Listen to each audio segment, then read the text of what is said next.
Okay, well, let's try this again because I just recorded a very nice description of how I became a hypnotist. That was several minutes long, and my recording software ate all but a minute of it. So, let's try this again. How did I become a hypnotist? Now, my first thing, let's state that my background is primarily in science and in theater. Matter of fact, I consider myself a scientist and a researcher more than I can than really anything else. So that's where my background really was.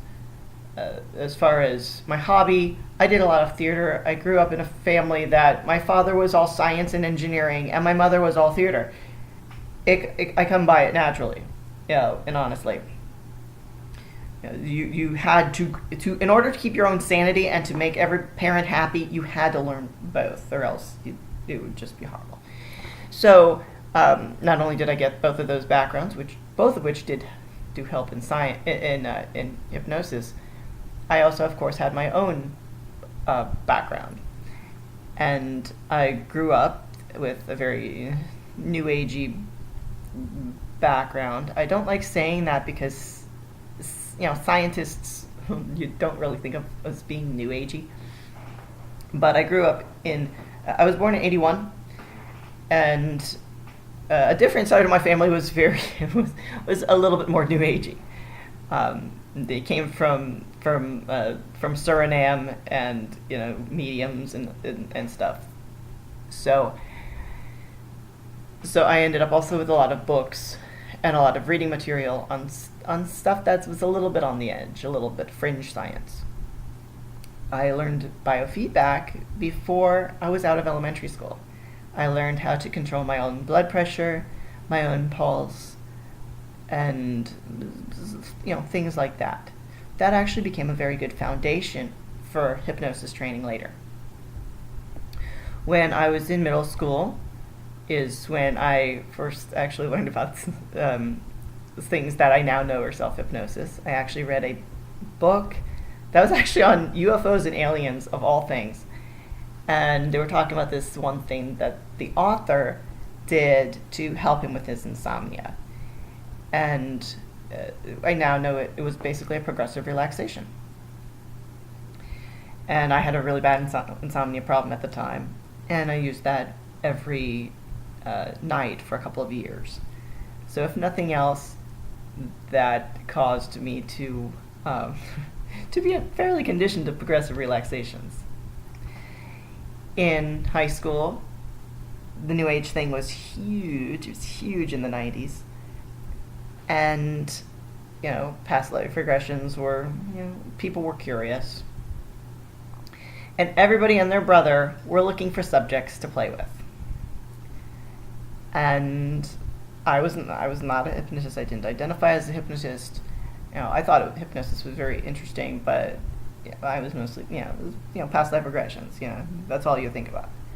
So, I read basically past life regression books. And, people did work on me. Because one of the things you'll learn if you're thinking about going into hypnosis is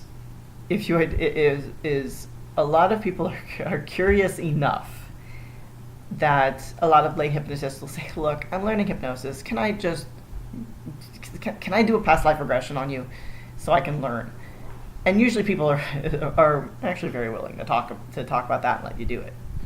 It's when you get into hypnotherapy that people are very hands off. I think it's the therapy part that throws them. But so I was very much a subject. I would, I could have imagined me being a professional subject for the rest of my life. I certainly never would have thought hypnosis or hypnotist. I was a scientist. And I went and got married, and my husband had some training in past life regression. So he one time did this regression on me because I was like, hey, this is cool, let's do it. And I lost 2.5 hours. This was before, everybody and their brother could record on their phone. We didn't have that. This is the very, very early 21st century. I got married in 1999. My daughter was born in 2003. This happened at some point between those two years. But I don't know what I said during that time when I was in trance, but I do know that I did not have 2.5. Yeah, I lost 2.5 hours. I remember I got to a staircase, and that was pretty much it. And apparently I was very talkative for part of that. And whatever I said scared Frank away from hypnosis, and that's fine. But I really didn't think about hypnosis, doing anything, as anything. When I gave birth to my daughter, for those who don't know, I am transsexual. I was born female. And, I remembered from the biofeedback that I used to be able to turn off body parts and be able to control things. So I used that to get myself through childbirth. I did have a home birth. I don't like doctors. Yes, even now I still don't like doctors. I'm sorry, doctors of mine who are watching this. But yeah, sorry, I still don't really love you because of your profession. And so I got through childbirth that way. And a few years later, when I had to have a root canal, I basically did the same thing and just disconnected parts of my mouth. So I had a root canal without any anesthesia, mostly because the surgeon in question was a little bit racist and didn't really want to give me any stuff. And yes, he said as much. I think that had everything to do with the fact I was in the country and everybody thought everybody was hooked on all sorts of drugs or something. But I still never really thought about hypnosis, despite the fact I was apparently using it. So I go off to medical school. Finally get in to medical school. And I have a bad anxiety problem. I come by it honestly, and I'm the third generation with anxiety on my dad's side. And one of the things that the therapist said was, "Hey, do you want to try hypnotherapy?" And I said, "Hey, not really." And so we never tried anything. And lots of things happened in medical school that were not suitable for somebody with anxiety or post-traumatic stress. I got sexually assaulted. I got robbed. I ended up having some serious medical conditions that happened. So I left medical school, and I went. And when I was on a leave, I decided I was going to look more into hypnosis. Thinking, well, maybe he was right. Maybe there's something to it. At this point, the anxiety is getting too much. I found a class online, which is I would not suggest ever going and getting all your training online. That's really bad. But I wasn't expecting to go in as a hypnotist. This was this was supposed to be a recording of a class that had been taught for hypnotists, for people who are going into hypnosis.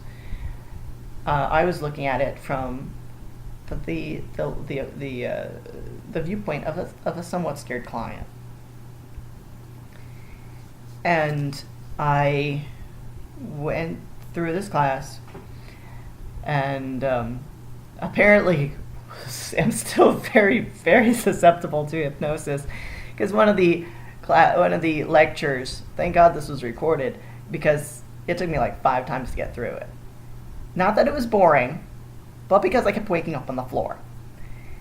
I wasn't necessarily in a safe location. I didn't really expect to go down, but it apparently was a stacked induction, a very Ericksonian style stacked induction, and I had no defense against that.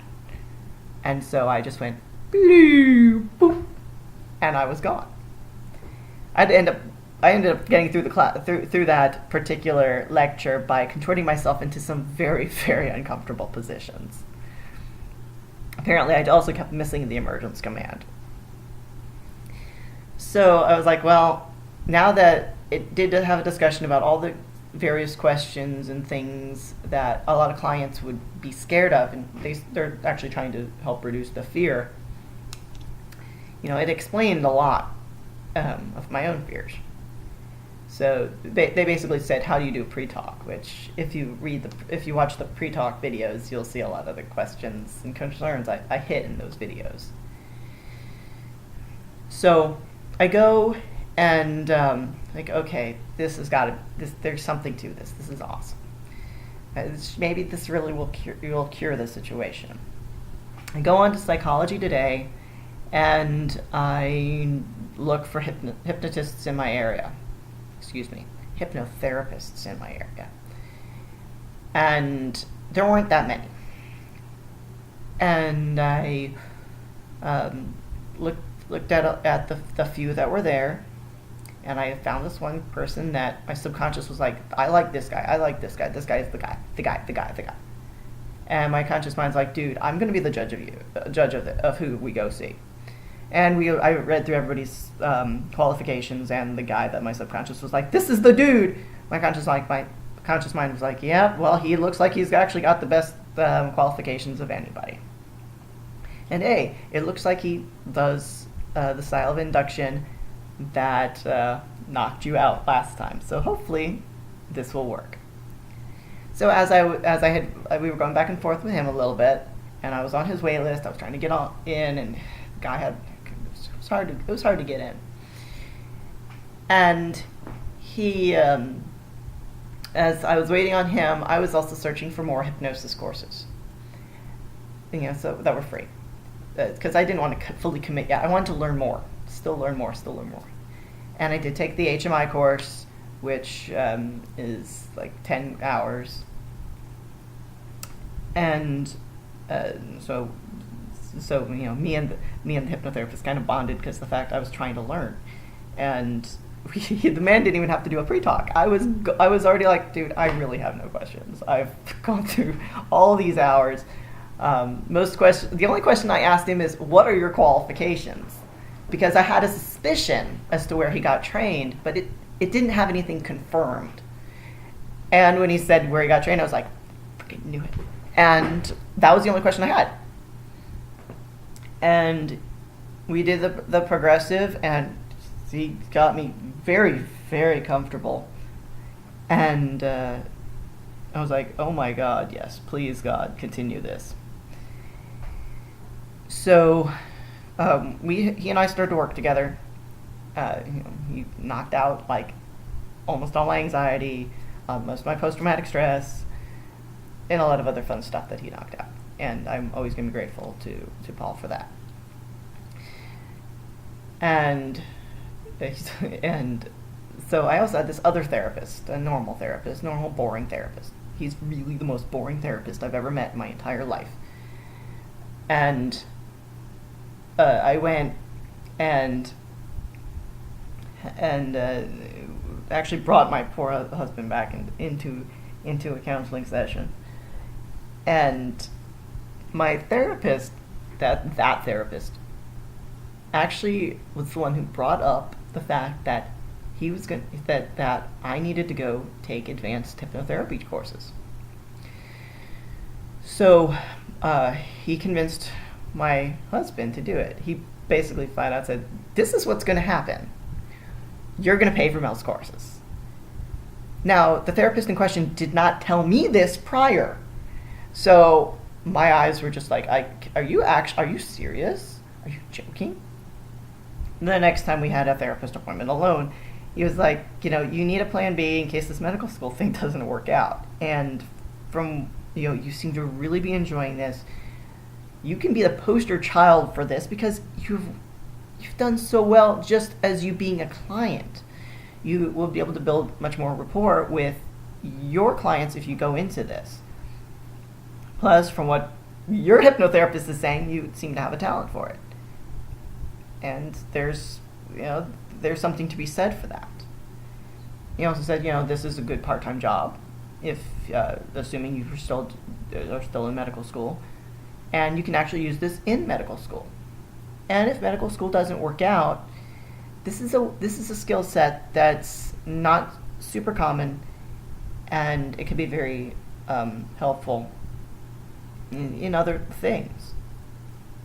So, go to medical school. Medical school does not work out because, quite frankly, medical school does not work out if you're trans. That's what it comes down to. I've got bullied severely. I got accused of rape with a penis I don't even have, because I'm biologically female, and that's because people are always scared of things that are different.